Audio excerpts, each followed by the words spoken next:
नमस्ते दोस्तों, the voice of Bharat के एक और एपिसोड में आपका स्वागत है।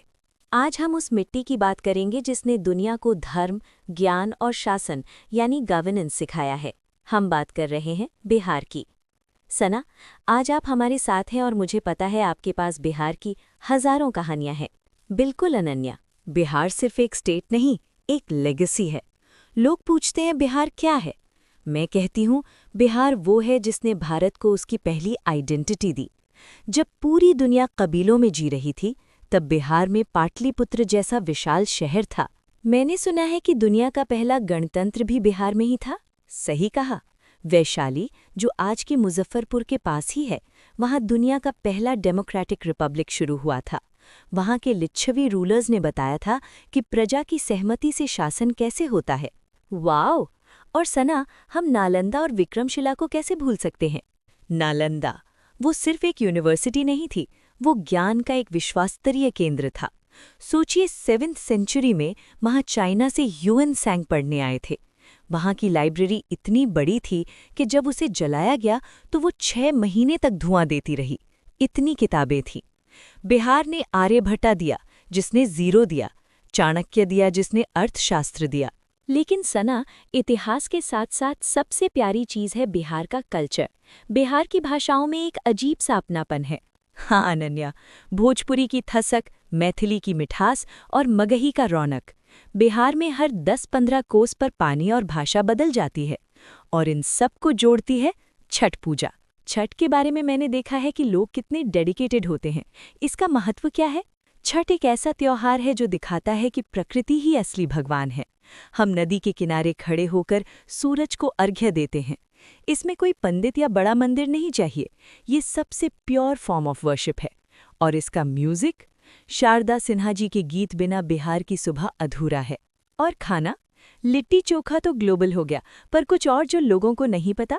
ओहो, कभी गया का तिलकुट खाइए या सिलाव का खाजा।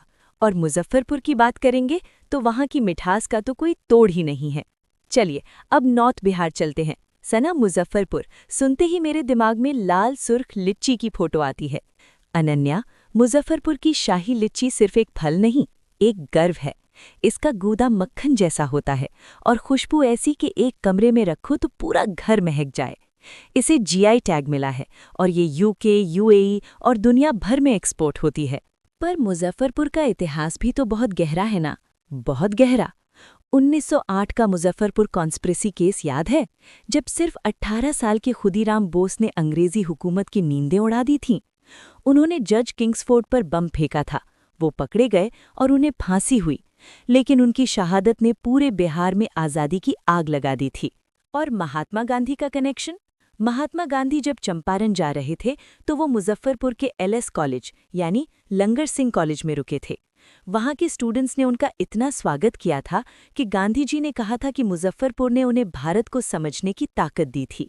मुजफ्फरपुर को कमर्शियल कैपिटल भी कहा जाता है। क्यों?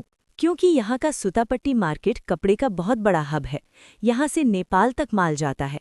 और यहाँ का बाबा गरीबनाथ धाम, उसे नॉर्थ बिहार का देवघर कहते हैं। सावन में वहाँ लोगों का सैलाब उमड़ता है।